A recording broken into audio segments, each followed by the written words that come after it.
What is up, guys? My name is Mark Santamaria. Welcome back to the channel. Welcome back to the RC vlog.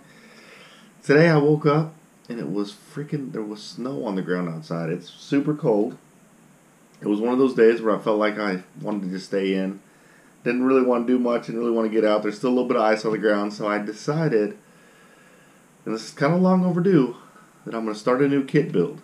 And the kit that I'm going to be building is a car that I believe is going to be a class that takes off in 2019, which is four-wheel drive stadium truck. So the kit I'm building today is the ET410. I say I'm building it today. I'm going to start building it today. I'm not going to sit down and just try to grind out the whole thing. I like to enjoy my builds. I like to watch a little TV when I'm building. Leave, maybe come back to my car and start building more. I don't like to just try to rush it through. I like to actually enjoy the build. So I say I'm going to build it today. I'm going to start building it today. But I am going to time my build. I talked to one of my friends, Peter Husser. You guys seen him on the vlog a couple of times. He said, time the build. He wants to know how long it takes me. He said it took him about 5 hours. So I'll see how long it takes me to build it. Again, I'm not going to rush through it. It's going to be I'll go on like a medium speed. I'm not going to include mounting my electronics in that time because that's the time that I think is going to take the longest. Not longer than the actual kit build, but it's going to take a while because I am actually going to, this is my ESC, I'm going to lengthen all my wires. So I don't want there to be a bird's nest of wires, so I'm going to change the length of like my receiver wire, things like that. Maybe get rid of my switch. I don't know. But I'm going to do a lot of modifying of the wires on my ESC. So that might take a little bit longer. But I was able, remember I told you guys that I was going to buy a Hobby Wing ESC at first. But I decided and I found when I went there at Junk Drawer that I had a couple of these Orion R10 Pros. This used to be the ESC to run back in the day. And I got these when they first came out. And I was really scared that I wasn't going to be able to update the firmware on these things. But the Orion support is good. I went online. I had the program box already. Downloaded the new firmware, updated it, and it is set up for blinky mode. So the way that everybody runs it in my area, when I say it, four-wheel drive stadium truck, is they run it 10.5 blinky mode. That's how they run in my area, and they have 10 to 15 on club race nights. And that's how I'm going to run it. So, I mean, 10.5 is pretty fast anyways. But this ESC, when this ESC first came out, one of the things that it couldn't do was go into blinky mode. It can go into blinky mode now. There's been several software updates, but it's called zero timing mode. It's not called blinky mode. So, I was able to get that. I'm going to run a Hobby Wing motor, which I've already purchased. It's back there.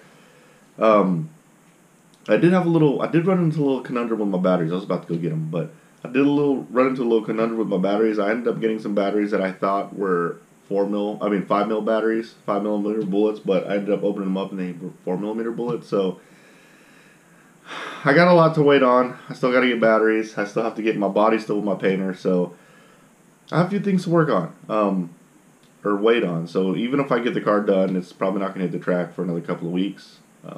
But at least it'll be done. One of the questions I had whenever I told everyone that I was going to go Tekno, one of the questions that I had on that video where I started showing the cars that I bought was, what upgrades am I going to run on the ET410? So I basically bought, I'll tell you what I'm running. I basically bought all the carbon fiber pieces for the ET410 that Tekno made. So the receiver tray, the aluminum Ackerman plate, the steering top plate. I bought one of these. So the carbon fiber steering top plate, obviously an aluminum servo horn, the carbon fiber battery bar, and the carbon fiber shock towers. I do have the carbon fiber center diff plate coming. I ordered that last night. Whenever I first placed the order, they weren't in stock, but they are in stock now, so I ended up getting that. I know there's some things that people are doing with the fan, how they mount the fan, which, I'll tell you guys what I do. We'll cross that bridge when we come to it. But this is going to be a fun class. I'm really excited about it. One of the things I like about this class is it's a light class. It's not as abrasive as e-buggy, so I feel like this is a class that I can run on club race nights and not just beat up my race stuff. The other thing I like about it is I don't think it's going to wear tires that bad. I don't know. I've never drove one. I don't think it's going to wear tires that bad. I heard they're really robust. And it looks like a lot of fun. Everyone who has one says it's the most fun they've ever had when they've come to driving an RC car.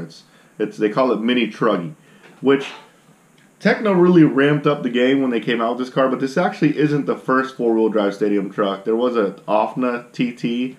I think it was called TT02. Or I don't. Maybe I'm naming off Tamiya stuff. But they had OFNA TT, and it was a four-wheel drive stadium truck. And that class actually took off decent. It was one of those classes that took off for a little bit, and then after a few months, it kind of died out. Hopefully, that's not going to be the case with this car. So we'll see how that goes. I know Associated has. I don't think Associated makes it, but there's a company out there that makes the kit to turn an Associated stadium truck into a four-wheel drive truck. So hopefully that will help this class out. But the class in my area is solid, and it looks like a lot of fun. So I mean, anything that's going to be fun that I can club race, I won't beat up my race stuff. It's going to be cheaper on tires. I'm in. So, all right. So I'm going to get to building this thing. I will be timing myself. You'll see basically a time lapse of me getting this thing together, and I'll tell you guys when I run into something kind of weird. If I run into something weird, I mean, you rarely run into anything weird on Tekno kits. So if I run into something weird, I'll kind of stop and let you guys know what it is. But I'm just going to build this thing through, and you guys will get to watch. So let's get started.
Alright guys, so that was about an hour and 20 minutes of building. I got through bag D.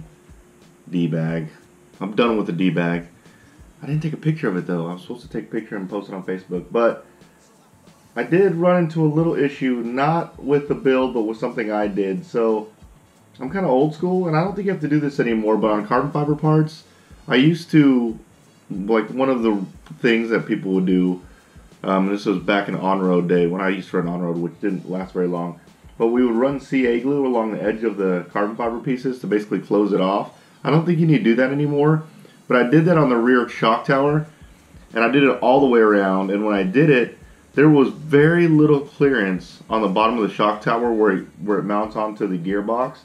And whenever I put the CA glue on there, it ended up putting too big of a gap, and I couldn't get the screw holes in there, so I was screwing things in sideways. It was ugly. So I had to go back in the garage and Dremel down the CA glue that I'd already glued on the shock tower. As you can see right here, if you can see, I went around the edge. Basically, I just put a drop of CA glue and I run CA glue all along the edge, and it closes out. I don't know, it's supposed to make the carbon fiber more durable. If I could have done it over again, I wouldn't have done that. I will probably do it to the front so it matches, but all the other carbon fiber pieces, I'm not going to do that. Again, that caused the delay because I had to shave it off the bottom because I put on too much CA glue. But other than that, the build's been pretty smooth. Everything seems good. What's weird is you don't shim the diffs. That was a little strange to me. But they do seem pretty good. They seem a little tight, but that's good. You know, on the new kit, you want it to kind of run in and break your diffs in. But everything seems good so far. I'm gonna take a break. I don't know if I'm gonna start working on this again for the rest of the night. Maybe I will, maybe I won't. But if I do, you know me, I'll record it. So if you like this video, thanks for watching. Subscribe, turn on the notification bell, and you guys will see me next time. Later, guys.